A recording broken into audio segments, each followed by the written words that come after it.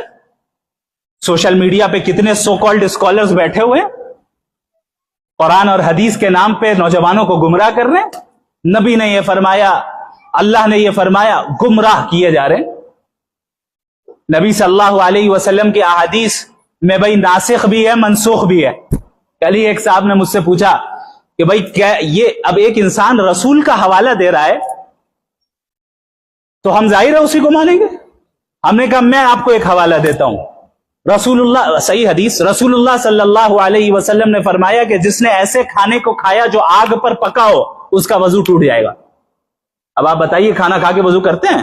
رسول نے کہا بھائی، اچھا رسول نے چونکہ مفتی صاحب نے کہا ہے اب جو کہہ رہے ہیں ہر حال میں ماننا، نہیں، ویریفائی کرنا۔ یہ حدیث مفتی صاحب جو آپ نے بیان کی ہے منسوخ ہو چکی ہے۔ یہ پہلے ابتدائی اسلام میں یہ حکم تھا، اگرچہ حدیث صحیح ہے۔ پھر دوسری صحیح حدیث یہ بتا رہی ہے کہ یہ عمل اب منسوخ ہو گیا ہے، ایبروگیٹ کر دیا گیا ہے۔ اب اس کی اجازت ہے کہ پکے ہوئے کھانے، آگ پر پکے ہوئے کھانے کے بعد بھی وضو نہیں ٹوٹتا ہے۔ یہ ہے فرق. سمجھ میں آ رہی ہے بات؟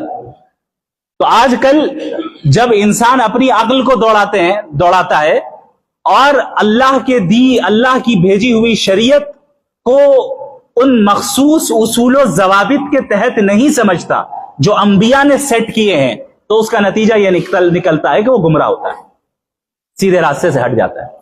لہذا موجودہ زمانے میں یہ کہہ رہا تھا کہ مغربی تہذیب کا فتنہ ہر شعبے میں داخل ہے، اور اس طریقے سے ہمارے نوجوانوں کو کریئرزم میں مبتلا کیا گیا ہے، اس طریقے سے مٹیریلزم میں مبتلا کیا ہے کہ انہوں نے یہ سمجھ لیا ہے کہ اب کامیابی اسی وقت حاصل ہوگی جب ہمیں مٹیریلسٹک لائف مل جائے گی.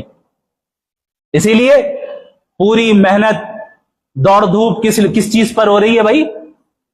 اچھی جاب مل جائے، کریئر سیٹ ہو جائے، اپنا بنگلہ ہو جائے، اپنی گاڑی ہو جائے، اتنے کروڑ روپے سیونگز میں ہو جائے، تب جا کر ہم سکسیسفل ہوں گے. اتنی عزت مل جائے، اتنی شہرت مل جائے کہ لوگ جو ہے میرے آگے پیچھے چلتے رہے، تب ہم سکسیسفل ہوں گے. یہ سوچ کس کی تھی معلوم ہے آپ کو؟ آئیے قرآن کریم میں سورۃ الکہف میں اللہ رب العالمین نے صاحب الجنتین کا ذکر فرمایا ہے. دو دوست تھے، ان میں سے ایک دوست ایسا تھا جسے اللہ نے 2 بڑے باغات دیے تھے اور بالکل مٹیریلسٹک لائف دی، اعلیٰ ترین لگژریس لائف، جسے ہم کہہ سکتے ہیں لگژری ایٹ اٹس پیک، وہ حاصل تھی اسے. اللہ نے پھر اس کی منظر کشی بھی کی کہ ہم نے انہیں 2 باغات انگور کے دیے، پھر اس کے ارد گرد کھجور کے درخت دیے، پھر ان تمام کے درمیان ایک کھیتی دی، پھر ان تمام کے درمیان نہروں کو جاری کر دیا. وہ شخص اپنے اس مومن دوست کے سامنے فخر کرتے ہوئے کہتا ہے انا اکثر منک مالا واعز نفرا. سورۃ الکہف. یہ دوست بات ایسی ہے کہ میں تو سکسیسفل آدمی ہوں. کیوں؟ تم سے زیادہ مال ہے، تم سے زیادہ افراد میرے آگے پیچھے گھومتے رہتے ہیں. انا اکثر منک مالا، تم سے زیادہ مال بھی ہے میرے پاس، واعز منک نفرا، اور تم سے زیادہ افراد ہے میرے پاس. 2 آدمی میرے بیگ کو اٹھا رہے ہیں، 2 آدمی میرے لیے گاڑی کا دروازہ کھول رہے ہیں، کوئی میری چپل اٹھا رہا ہے، کوئی مجھے سلام کر رہا ہے، چونکہ میں پیسہ والا ہوں، مجھے عزت شہرت حاصل ہے. اب آپ دیکھیں یہ مزاج دراصل ویسٹرن دنیا آج ہمارے اندر پیدا کرنا چاہ رہی ہے. یہ کہا جاتا ہے نا بھائی لائف تو ایک ہی مرتبہ ہے، جی لو جیسا چاہتے ہو. یہ تو عقیدے کے خلاف ہے. قرآن کہہ رہا ہے ربنا امتنا اثنتین واحییتنا اثنتین. اے اللہ تو 2 بار موت دی ہے آپ نے، اور 2 بار آپ نے زندگی دی ہے، تو ہم تو 2 زندگیوں کے قائل ہیں. کون سی 2 زندگی؟ ایک دنیاوی زندگی اور ایک حقیقی دائمی اور ابدی زندگی جس کی کوئی انتہا نہیں ہے. اگر کفر پہ جا رہا ہے، شرک پہ جا رہا ہے ایک انسان، ہمیشہ خالدین فیہا ابدا، ہمیشہ جہنم میں رہے گا. ایمان کے ساتھ جا رہا ہے، اب جنت میں داخل ہو گیا، ہمیشہ جنت میں رہے گا. تو معاشرے کا یہ کہنا تو ٹکرا رہا ہے شریعت کے ساتھ کہ بھائی لائف ہے، اپنے مرضی سے جی لو، جو جی چاہ رہا ہے وہ کرتے رہو. یہ تو در حقیقت جانوروں کا طریقہ ہے نا. جانور جو چاہتے ہیں وہ کرتے ہیں، جہاں منہ مارنا چاہے منہ مارتے ہیں. کیوں؟ زندگی کا مقصد نہیں، ان کے پاس عقل نہیں. اللہ نے ہمیں عقل دی، صحیح اور غلط کی تمیز کی صلاحیت دی. اس کے بعد ہم اگر غفلت میں زندگی گزار رہے ہیں تو غفلت کی تشریح اور اس کی ڈیفینیشن، بلکہ اس کو ڈسکرائب قرآن کریم نے اس طرح کیا اولئک کالانعام بل هم اضل اولئک هم الغافلون. جن کے پاس ہاتھ ہیں، پیر ہیں، دل ہے، عقل ہے، آنکھیں ہیں، ان تمام نعمتوں کو لے کر بھی وہ اپنے رب کو نہیں پہچان رہا ہے اور غفلت میں مبتلا ہے. اللہ نے فرمایا اولئک کالانعام بل هم اضل. یہ جانوروں کی طرح ہے، بلکہ جانوروں سے بدتر ہے. یہ قرآن کے الفاظ ہیں، میرے نہیں. اولئک کالانعام، یہ چوپائے کی طرح ہیں، جانوروں کی طرح ہے. بل هم اضل، بلکہ جانوروں سے زیادہ گمراہ ہے، جانوروں سے زیادہ بے وقوف ہیں. اولئک هم الغافلون، اور غفلت میں مبتلا ہے. غفلت میں مبتلا ہے. ایک انسان، عاقل انسان یہ جانتا ہے کہ انبیاء نے در حقیقت کامیابی کا کیا معیار بیان کیا ہے. یاد رکھیے میرے نوجوان بھائیوں، پتہ نہیں آپ سے آئندہ کب ملاقات ہوگی یا نہیں ہوگی۔ اللہ رب العالمین نے کامیابی کا معیار قرآن کریم میں بیان فرمایا ہے۔ کامیابی کا معیار یہ نہیں ہے کہ تم چند پیسوں کو کما لو یا تمہیں اچھی جاب مل جائے یا اچھی تجارت مل جائے، تم اپنا گھر، اپنا مکان اور عزت و شہرت اور منصب اور عہدہ دنیا میں کما لو اور اسی کے پیچھے ذلیل پھرتے رہو، بلکہ اللہ نے فرما دیا فَمَنْ زُحْزِحَ عَنِ النَّارِ وَأُدْخِلَ الْجَنَّةَ فَقَدْ فَازَ۔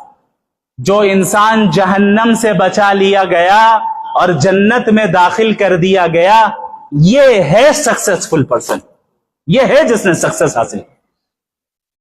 اب ہو سکتا ہے ایک انسان ایسا ہو جو دنیا میں غربت کا جسے سامنا کرنا پڑو، فقر و فاقے کا سامنا کرنا پڑو، تو اب یہ فقر و فاقہ اور دنیا میں آنے والی آزمائش جنت میں داخل ہونے سے رکاوٹ نہیں بلکہ معاون بنے گی، معاون بنے گی۔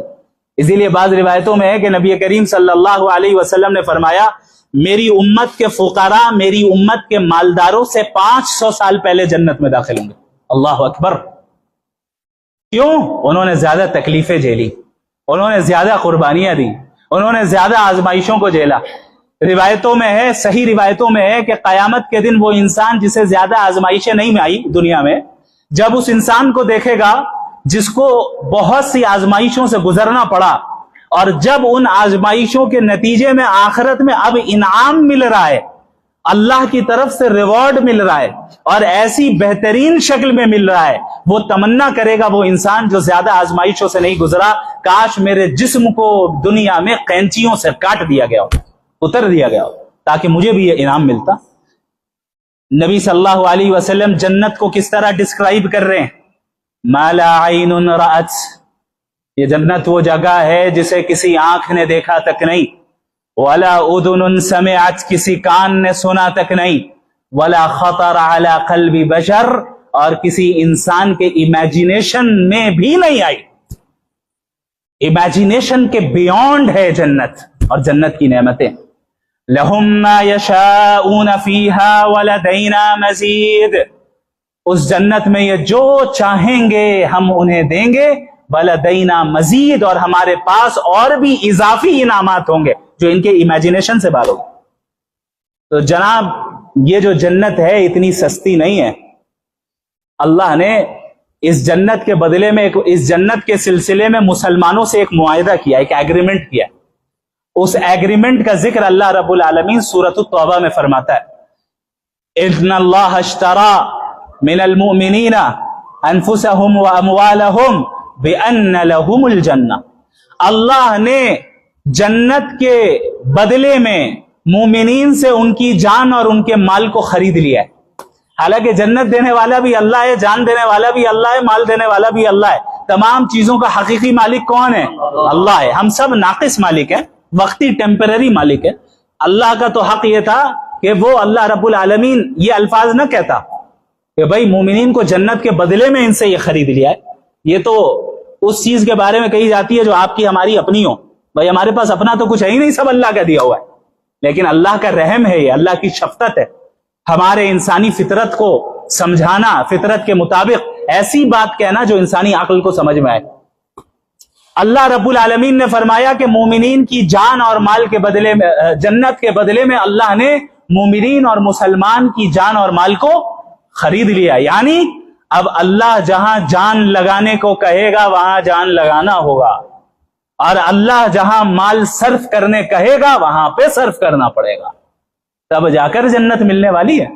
ہم نے آپ نے سمجھ لیا کہ بھائی دین کو بس میٹھی میٹھی باتیں لیتے رہو، ہمارے یہاں معروف ہے بھائی کھانے کے بعد میٹھا کھانا سنت ہے، جبکہ ایسی کوئی سنت نہیں ہے، ایسی کوئی سنت نہیں ہے، لیکن معروف ہے۔ کیوں؟ مزہ آ رہا ہے اس میں،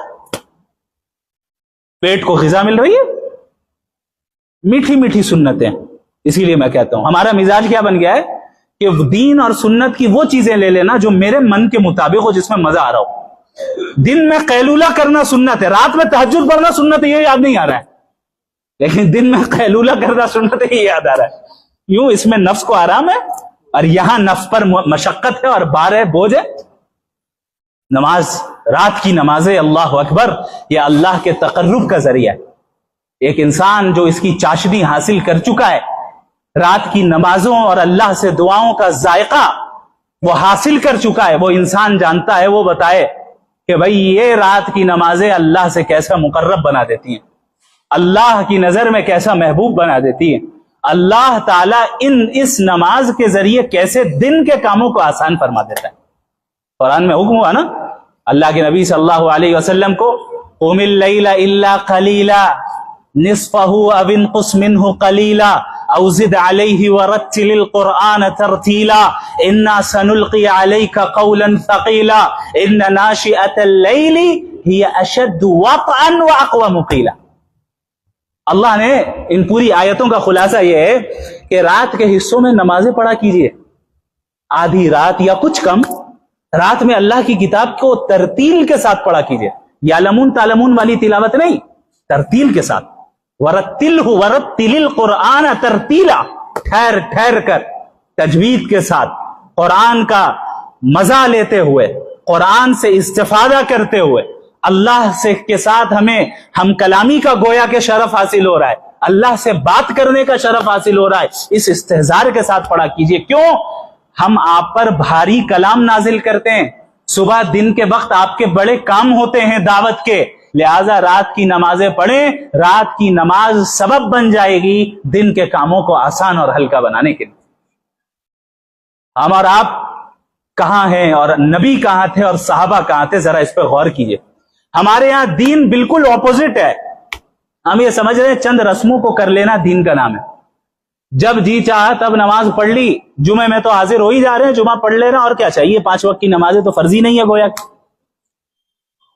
ایگزامز آ گئے، اچھا اب تو روزہ نہیں رکھنا ہے، یہ بھی بہت عام ہے ہمارے یہاں، کشمیر میں بہت عام ہے، کیونکہ مولانا نے امام صاحب نے بتایا آپ کو میرا پس منظر کہ میرا ننیال الحمدللہ کشمیر میں، میری ولادت اسی شہر سری نگر میں ہوئی ہے اللہ رب العالمین کے فضل و کرم سے، تو میں کشمیر کے رسم و رواج اور نظریات کو ہم نے بہت قریب سے دیکھا ہے اور جانا ہے۔ ہمیں معلوم ہے کہ یہاں کے پیرنٹس اپنے بچوں کو ایگزام کے وقت رمضان کے فرض روزے کیسے چھوڑواتے ہیں، ہمیں معلوم ہے۔ ہمیں معلوم ہے کہ شادیوں میں کیسے لاکھوں روپے اڑائے جاتے ہیں، صرف اس لیے کہ معاشرے میں اسٹینڈرڈ کو سیٹ کرنا ہے، کیونکہ چچا زاد بھائی نے اتنا خرچ کیا تھا اس سے کم ہم کر لیں، یہ تو ہماری ناک کا مسئلہ ہے۔ ان رسموں کو انجام دینا ہے، مہندی کی رسم، ہلدی کی رسم اور پتہ نہیں کیا کیا رسمیں، ہر علاقے میں اپنی اپنی رسمیں ہوتی ہیں، یہاں کچھ اضافی رسمیں ہیں ماشاءاللہ، کبھی کچھ گرایا جا رہا ہے، کبھی کچھ اچھالا جا رہا ہے، کبھی کچھ پھینکا جا رہا ہے، کبھی کچھ کیا جا رہا ہے۔ ٹھیک ہے، وہ چیزیں جو شریعت سے متصادم نہ ہو اس کو انسان کر سکتا ہے، بعض چیزیں کلچرل ہوتی ہیں، نبی نے اس کی اجازت دی ہے جب تک کہ شریعت کے اصولوں سے کانٹرڈکٹ نہ کرتی ہو۔ لیکن آج ہماری شادیوں کا کیا حال ہے بھائی؟ لاکھوں روپے خرچ کیے جا رہے ہیں کہ نہیں کیے جا رہے ہیں؟ لاکھوں روپے نبی فرما رہے ہیں صلی اللہ علیہ وسلم، ان اعظم النکاح برکتا ایسرہ مؤونہ، کہ سب سے زیادہ بابرکت نکاح وہ ہے جس میں سب سے زیادہ کم خرچ کیا جائے۔ عملی طور پہ ہم نبی کی مخالفت کر رہے ہیں، مخالفت ہے، اگرچہ اپنی زبان قال سے نہ کہیں، زبان حال سے ہم بیان کر رہے ہیں، اگرچہ ہم زبان سے نبی کی مخالفت نہ کریں لیکن عمل سے مخالفت کر رہے ہیں، اور یہ بڑے خطرے کی بات ہے۔ نبی کریم صلی اللہ علیہ وسلم نے فرمایا کہ تم سے پہلے کی قوموں کو اللہ رب العالمین نے 2 چیزوں کے سبب ہلاک کر دیا،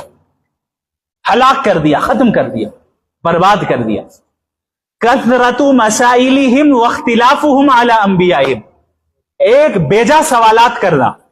اب بیجا سوالات میں دونوں چیزیں داخل ہیں کہ بلا وجہ لوگوں کے سامنے ہاتھ پھیلانا اور مانگنا، بھائی مجھے اتنے پیسے دے دیجئے، مجھے یہ دے دیجئے، وہ دے دیجئے، یہ جائز نہیں ہے۔ اگر ایک انسان کے پاس دن بھر کے کھانے کا سامان ہے، بھیک مانگنا اس کے لیے جائز نہیں، مخلوق کے سامنے ہاتھ پھیلا رہے۔ اللہ کے نبی نے فرمایا کہ جو اس حال میں صبح کرے کہ وہ صحت مند ہو اور ایک دن کا کھانا اس کے پاس موجود ہو، گویا کہ اسے پوری دنیا مل چکی ہے، کافی ہے یہ زندگی گزارنے۔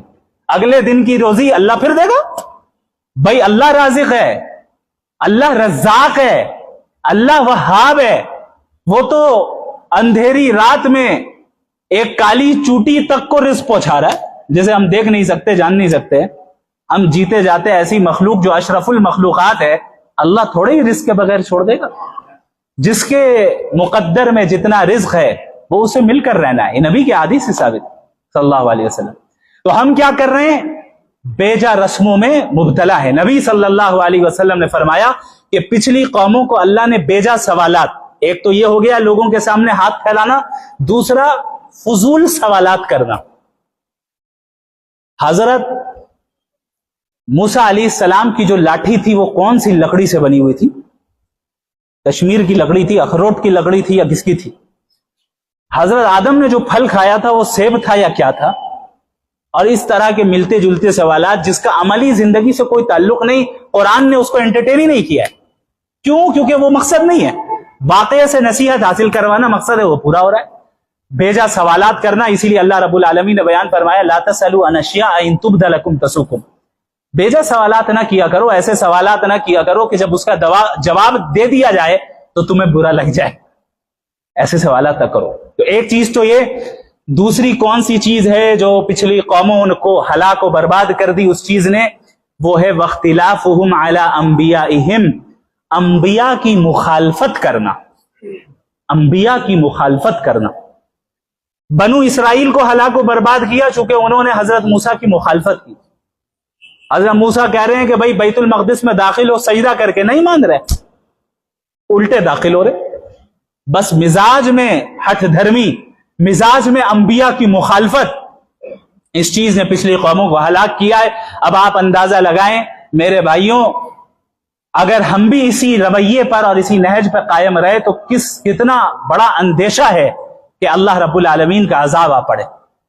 اور اللہ نے فرما دیا کہ لیس بیامانیکم ولا امانی اہل الکتاب، نہ اے مسلمانوں نہ تمہاری تمناؤں سے کچھ ہوگا، نہ اہل کتاب کی تمناؤں سے کچھ ہوگا۔ جو غلط کر کے آئے گا اس کو بدلہ ملنا ہے، بدلہ ملنا ہے۔ آج ہمارا کانسیپٹ دین کا یہ ہو گیا ہے کہ جمعے کی نماز پڑھ لینا، رمضان کے روزے رکھ لینا اور افطار پارٹیاں کر لینا، بہت دیندار ہیں تو بھائی قربانی بھی کر لینا، قربانیاں بھی نہیں کرتے صحیح سے، زکوٰۃ اور ایکسٹرا لیول میں آگے بڑھ جائیں، تھوڑا اور دیندار ہے تو زکوٰۃ بھی دے دے گا، اور دیندار ہے تو حج و عمرہ بھی کر لے گا۔ اب سمجھ رہا ہے کہ اب میں کامل دین پہ عمل کر رہا ہوں۔ باقی زندگی میں جو گناہوں میں مبتلا ہے ان گناہوں کو وہ جاری رکھ رہا ہے، غیروں کے رسموں کو اختیار کر رہا ہے، اپنے افکار کو نبوی افکار سے ہٹا دے رہا ہے اور باطل افکار کو اختیار کر لے رہا ہے، دنیا کو اور مٹیریلسٹک لائف کو، مادی زندگی کو اللہ کے دین پر ترجیح دے رہا ہے، اس کو پرائیورٹی دے رہا ہے۔ یہ کیا ہے؟ یہ در حقیقت وہ انسان شیطان کے اس ٹریپ میں پھنس چکا ہے جس کا ذکر اس نے اللہ کے سامنے کیا تھا، لَأُغْوِيَنَّهُمْ أَجْمَعِينَ، ہم ضرور بھی ضرور اسے گمراہ کر کے رہیں گے۔ لہذا میرے بھائیوں، آپ حضرات اور ہم سب، اپنے آپ کو میں شامل کر کے کہہ رہا ہوں کہ ہمیں اس زمانے میں بڑا چوکنا ہونے کی ضرورت ہے۔ بہت ہوشیار ہو جائیے، ہم کن کو سن رہے ہیں، کن سے دین حاصل کر رہے ہیں اور کن آئیڈیالوجیز کو اختیار کر رہے ہیں، دین کے میدان میں بھی، اور بالخصوص یہ جو لبرل مائنڈ سیٹ ہمارے نوجوانوں کے اندر داخل کیا جا رہا ہے، یہ در حقیقت نفس پرستی کا نام ہے۔ یہ موجودہ زمانے کی لبرٹی کیا کہتی ہے؟ بھئی آپ کی جو خواہش ہے، می اینڈ مائی ڈیزائرز، میں اور میری خواہشات، اس میں رکاوٹ نہیں ہونا چاہیے۔ در حقیقت اسی کو تو نفس پرستی کہا جاتا ہے۔ قرآن کریم میں اللہ رب العالمین نے فرمایا افرأیت من اتخذ الہہ ہواہ، کیا آپ نے ایسے شخص کو دیکھا جس نے اپنی خواہشات کو ہی اپنا خدا بنایا ہوا ہے، اپنے نفس کو ہی اپنا خدا بنایا ہوا ہے؟ کیسے؟ ہر خواہش کو پورا کرنا ہے، چاہے اللہ کے حکموں کے خلاف کیوں نہ ہو، پورا کرنا۔ یہ نفس پرستی ہے، اور نفس پرستی میں انسان جب مبتلا ہوتا ہے در حقیقت وہ ایک قسم کے شرک میں مبتلا ہے، ایک قسم کے شرک میں مبتلا ہے، جہاں اللہ پر وہ اپنے نفس کو فوقیت اور ترجیح دے رہا ہے، اللہ کو چھوڑ کر اپنے نفس کی اطاعت و فرما برداری کر رہا ہے۔ اور نبی کی تعلیمات کیا ہے کہ اس وقت تک مومن نہیں ہو سکتے جب تک نفس کی خواہشات کس کے تابع نہ ہو جائے؟ اللہ کی شریعت کے تابع نہ ہو جائے، اس شریعت کے تابع نہ ہو جائے جو میں لے کر آیا ہوں۔ لہذا آپ نبی کریم صلی اللہ علیہ وسلم کی پوری زندگی کو جب آپ پڑھیں گے تو آپ کو اندازہ ہوگا اور آپ پوری زندگی کا جو نچوڑ اور خلاصہ حاصل کریں گے وہ یہی ہے کہ نفس کو اللہ کی خاطر کچل دینا، اپنے نفس کو اللہ کی خاطر روند دینا، یہ ہے کام۔ اب آپ بتائیے، نبی کریم صلی اللہ علیہ وسلم دعوت کا کام کر رہے ہیں، غار حرا سے ہدایت عام ہوتی ہے، وہاں سے توحید کا نعرہ بلند کیا جاتا ہے، اور پھر صفا کی پہاڑی سے علل اعلان توحید کا نعرہ بلند کیا جاتا ہے۔ اب نبی کی مخالفت ہوتی ہے کہ نہیں ہوتی ہے؟ نبی کو شاعر، مجنون، ساحر اور پتہ نہیں کیا کیا کہا جاتا ہے یا نہیں کہا جاتا ہے؟ نبی کو جسمانی طور پر تکلیف پہنچائی جاتی ہے یا نہیں پہنچائی جاتی ہے؟ نبی کو نفسیاتی اعتبار سے مینٹلی پریشان کرنے کی کوشش کی جاتی ہے یا نہیں کی جاتی ہے؟ نبی صلی اللہ علیہ وسلم جب طائف میں جاتے ہیں کس طرح ان پر پتھراؤ ہوتا ہے، کس طریقے سے آپ صلی اللہ علیہ وسلم کے جسم اطہر کو، افضل المخلوقات کے جسم اطہر کو لہو لہان کر دیا جاتا ہے، کس طریقے سے آپ صلی اللہ علیہ وسلم کو دھکے دیے جاتے ہیں، کس طریقے سے آپ کو سب و شتم کا سامنا کرنا پڑتا ہے، کس طریقے سے آپ صلی اللہ علیہ وسلم کو اپنی قربانی اور اپنے قریبی صحابہ اور اہل بیت کی قربانیاں دینی پڑتی ہیں، کس طریقے سے مکۃ المکرمہ اپنے محبوب علاقے کو چھوڑنے پر مجبور کیا جاتا ہے، کس طریقے سے مدینے میں ہجرت کے بعد بھی سازشیں ان کے خلاف جاری رہتی ہیں، کس طریقے سے صحابہ کرام کو مدینے کی آب و ہوا سوٹ نہیں کرتی ہے اور وہ بیمار ہو کر شہید ہو جاتے ہیں، انتقال کر جاتے ہیں، کس طریقے سے مدینۃ المنورہ میں رہ کر یہودیوں کا سامنا کرنا پڑتا ہے، منافقین کا سامنا کرنا پڑتا ہے، کس طریقے سے بدر کے میدان میں اپنے سے زیادہ طاقت والوں کے ساتھ مقابلہ کرنا پڑتا ہے، کس طریقے سے احد میں 70 سے زائد صحابہ کو شہید کروانا پڑتا ہے، کس طریقے سے غزوہ خندق میں رسول اللہ صلی اللہ علیہ وسلم کو باوجود اس کے کہ فقر و فاقے میں مبتلا ہے، باوجود اس کے کہ سردی کی شدت ہے، باوجود اس کے کہ جنگ اپنی شدت پہ ہے، آپ صلی اللہ علیہ وسلم کو استقامت کے ساتھ قائم رہنا پڑتا ہے، یہاں تک کہ آپ کو اپنے پیٹ پر 2 پتھر باندھنے پڑتے ہیں۔ کس طریقے سے نبی کریم صلی اللہ علیہ وسلم کو ایک معمولی سی چٹائی پر سونا پڑتا ہے، جس چٹائی کے نشانات آپ کے پیٹھ پر پڑ جاتے ہیں، کس طریقے سے صحابہ کرام اس حال کو اور اس سادگی کو دیکھ کر رو پڑتے ہیں، کس طریقے سے نبی کریم صلی اللہ علیہ وسلم لوگوں سے ملاقاتیں کرتے ہیں، چل چل کر پھر کر لوگوں کو توحید کی دعوت دیتے ہیں، اللہ سے جوڑتے ہیں اور کتنی قربانیوں کا سامنا کرتے ہیں، کس طریقے سے راتوں کے قیام کو ان کے لیے ضروری قرار دیا جاتا ہے، کس طریقے سے دن میں لوگوں کے پاس جا کر اللہ کے پیغام کو پہنچانے کو ضروری قرار دیا جاتا ہے، کس طریقے سے نبی کریم صلی اللہ علیہ وسلم کی وفات ہوتی ہے۔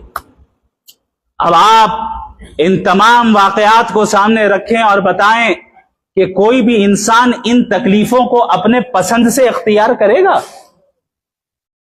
نبی کریم صلی اللہ علیہ وسلم نے ان تمام تر تکلیفوں کو برداشت کیا، اپنے نفس کے خلاف جا کر یہ پیغام دیا کہ انسان اپنے نفس کے خلاف جا کر دین پر قائم رہے، استقامت کے ساتھ جمع رہے، ڈٹا رہے، لوگوں سے، دنیا کے اسٹینڈرڈ سے، سوسائٹی کے اسٹینڈرڈ سے مروب اور متاثر نہ ہو، بلکہ اللہ کے دین کو مضبوطی سے تھام لے۔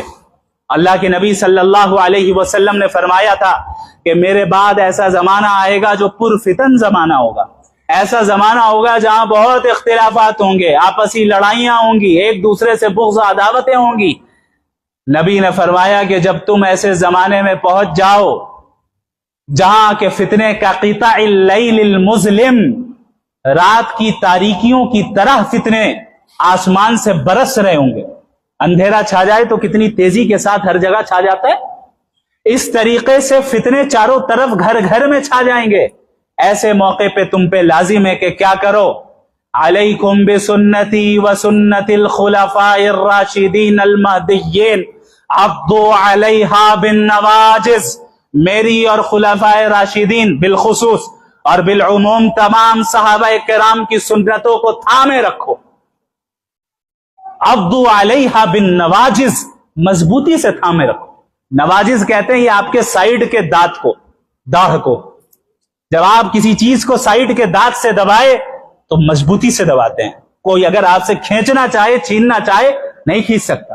اللہ کے نبی نے فرمایا میری اور خلفائے راشدین کی سنت کو اسی طرح مضبوطی سے تھام لینا، دنیا ادھر سے ادھر ہو جائے، دنیا کتنے ہی خوشنما نعرے لگائے اور تمہیں بددینی اور کفر کی طرف بلائے، اللہ سے بغاوت کرنے کی طرف بلائے، یاد رکھنا یہ شیطان کا وہ چیلنج جو اللہ کو اس نے کیا تھا، یہ اسی کی ایک شکل ہے، اسی کا ایک حربہ ہے، جہاں تمہیں آزادی کے نام پہ در حقیقت مخلوقات کی غلامی میں مبتلا کیا جا رہا ہے. اس دنیا میں کسی کو مطلق آزادی اور ایبسولوٹ فریڈم حاصل نہیں ہے، کسی کو حاصل نہیں. اور آج جو ایبسولوٹ فریڈم کی بات کی جاتی ہے وہ در حقیقت محض مذہب کے مسئلے میں بات کی جاتی ہے. آپ اسٹیٹ کے خلاف نہیں جا سکتے، اسٹیٹ کے بنائے ہوئے قوانین کے خلاف نہیں جا سکتے. آزادی کہاں ہے؟ مطلق آزادی کہاں ہے؟ یہ مطلق آزادی ہے، آپ کا یہ لمیٹڈ آزادی، یہ صحیح ہے. جب لمیٹڈ آزادی حاصل ہے تو ہم مخلوق کی لمیٹڈ آزادی حاصل کریں یا اللہ کی لمیٹڈ آزادی اختیار کریں؟ یاد رکھیے حقیقی آزادی اللہ کی غلامی میں، حقیقی آزادی اللہ کی غلامی میں. اور کتنا وقت ہے ہمارے پاس حضرت؟ اچھا 5 منٹ اور لیتے ہیں انشاءاللہ.